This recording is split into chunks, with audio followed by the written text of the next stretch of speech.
Let your heart see the colors all around you. I'll be loving you, yes I will. I'll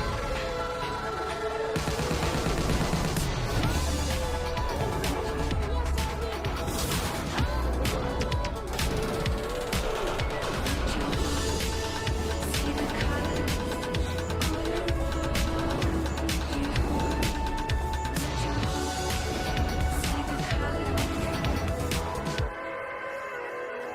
So, welcome back. Today's video is going to be a slightly different video from usual. Today I'm going to be doing a super late reaction to the 420 spring-loaded Apple event. So, this video is going to be in 3 separate parts. First is going to be AirTags, second is going to be the M1 coloured iMacs, and the third is going to be the M1 iPad Pros. So, Apple finally released its long-anticipated AirTags. AirTags, in a way, is the same thing as a tile, where you place it on an item or an object, and if you lose it or you misplace it, you can find it again using the little device connected to your phone. AirTags weigh around 11 grams in total and is about 8 millimeters thick. It's rated IP67, so it's pretty well waterproof. It's got a built-in speaker. And what's really surprising from Apple is they've made it a user-replaceable battery. So that means that you can change the battery using a CR2032 battery, which is common in a lot of watches and remotes. Let's quickly talk about how AirTags works.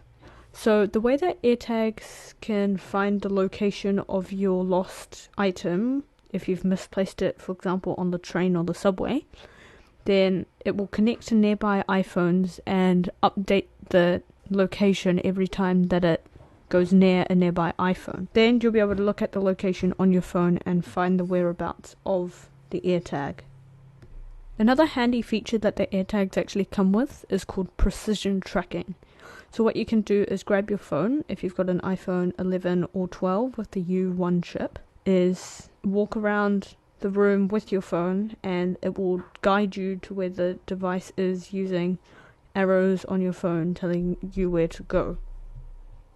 And of course, being Apple, they're always on the privacy side, so there's a function on the AirTags where if it can see that it's moving at the same pace as you, for example, if someone puts it in your car, then it will notify your iPhone. Get that? Only iOS users can see if they're being tracked by other people, and they'll get a notification on their phone telling them that they have an AirTag nearby them that doesn't belong to them, and they'll be able to look into that. So AirTags are going to cost around $29 per pack for just one and $99 for a pack of 4. Apple does make some accessories for it, like a few simple holders to strap it around your bag and a few keychain ones.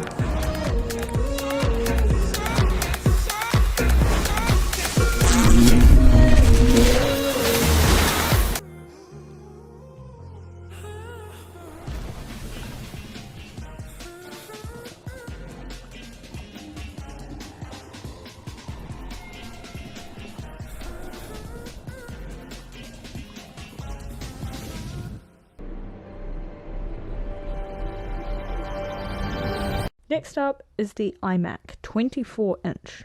So they've completely redesigned it, and it's so scarily thin that they can't even put the headphone jack through the width of the iMac, that they've had to put it on the side because it's so thin that a headphone jack even can't fit through the width of the iMac because it's so thin.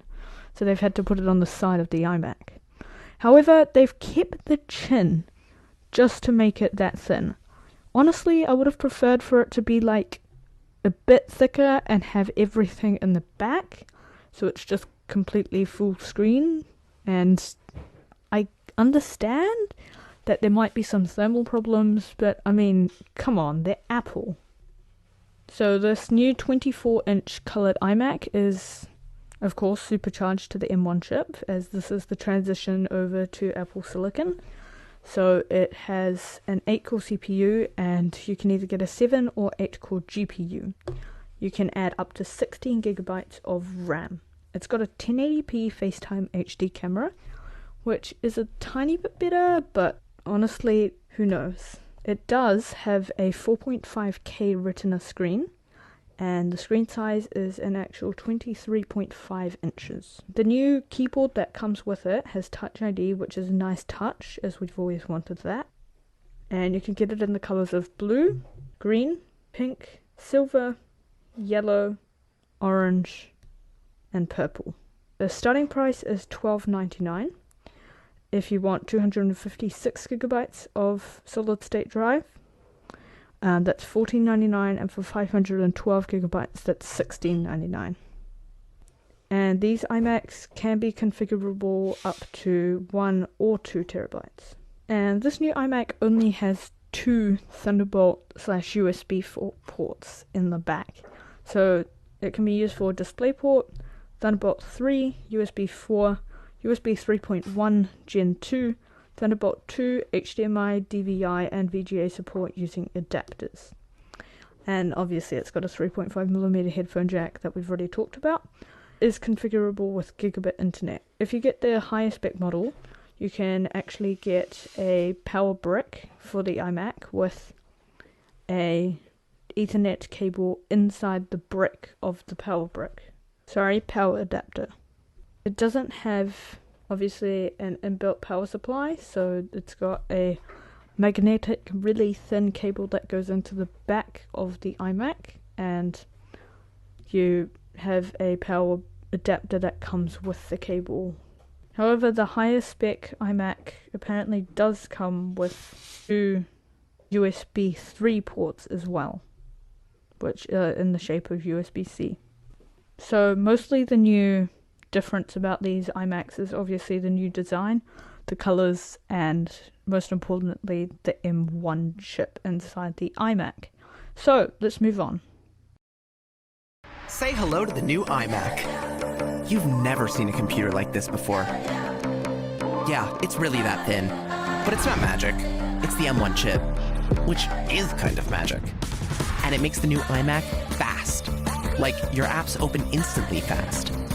Like, check that text while you clean your inbox, while you share that photo, while you stream that show fast. That's fast. It has a 4.5K Retina display for colors that pop off the screen. A 1080p camera, so you'll look right in any light. And whether you're talking to one person or 100, the mics always focus on your voice. So they hear you, not what's around you. 6 speakers and Dolby Atmos means everything you do sounds great. Matching keyboard and mouse, and wireless Touch ID. Boom, boom, boom. And what happens on your iPhone also happens on your iMac. That's definitely magic. This is the new iMac. Oh wait, I forgot. It comes in 7 colors.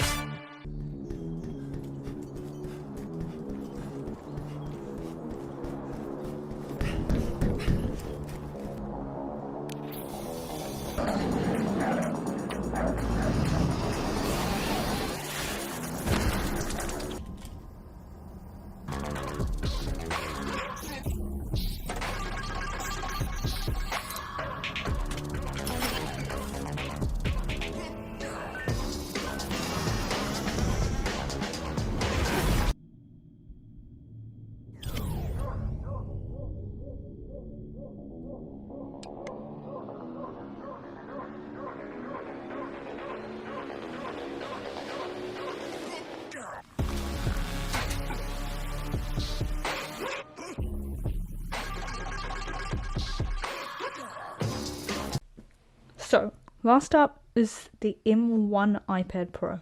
Yes, you heard me right.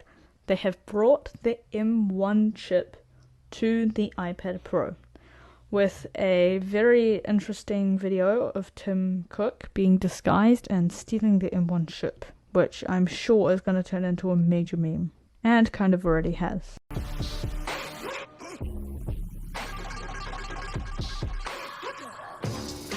So, the new iPads both have a liquid retina display.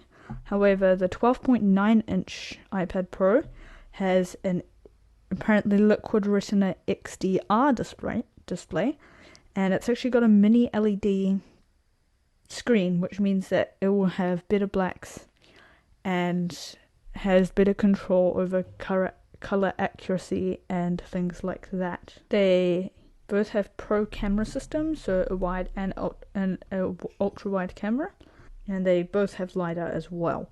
They have 2x optical zoom out and a digital zoom up to 5 times. It can also film at 4K video, 24 frames, 25 frames per second, 30 frames per second, and 60 frames per second. So what's really cool is the new center stage feature on the iPad Pros. So because it's got such an ultra-wide front selfie camera, it means that it can zoom in and zoom out and adjust the positioning of the person in the frame using the ultra-wide camera. So it's called center stage, and if you use it with FaceTime, you can actually get it to zoom in and follow you around the room as you talk, as long as you're within about 168 degrees of the front of the iPad. It has FaceTime audio and just pretty good microphones overall. They have 4 speakers as well, and they've got 5 studio quality microphones for calls, video recording, and audio recording. They both have 5G, which is, of course, a new addition to the iPads, although they already had cellular. And again, because they're charged with the M1 chip, they both have Thunderbolt USB 4 ports with support for charging, DisplayPort, Thunderbolt 3, USB 4, and USB 3.1 Gen 2, which means the connection was already fast with the older USB-C, but now these can get up to 40 gigabytes per second. It's just crazy for an iPad. All models apparently have up to 10 hours of surfing the web on Wi-Fi or watching video, and charges via power adapter on USB-C. Wi-Fi plus cellular Wi-Fi and cellular models have up to 9 hours of surfing the web using cellular data network. It's inbuilt with iPad OS 14, and the iPad Pro 11-inch has a 28.65 watt-hour rechargeable battery, and the iPad Pro 12.9-inch has a 40.88 watt-hour rechargeable battery. So that's about all for the iPads.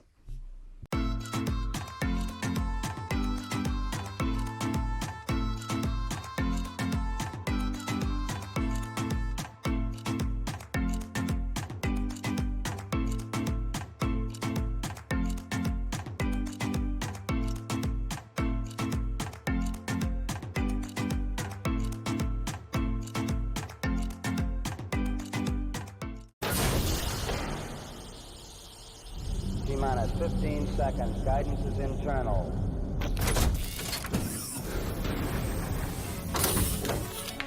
5, 4, 3, 2, 1.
Have a great day.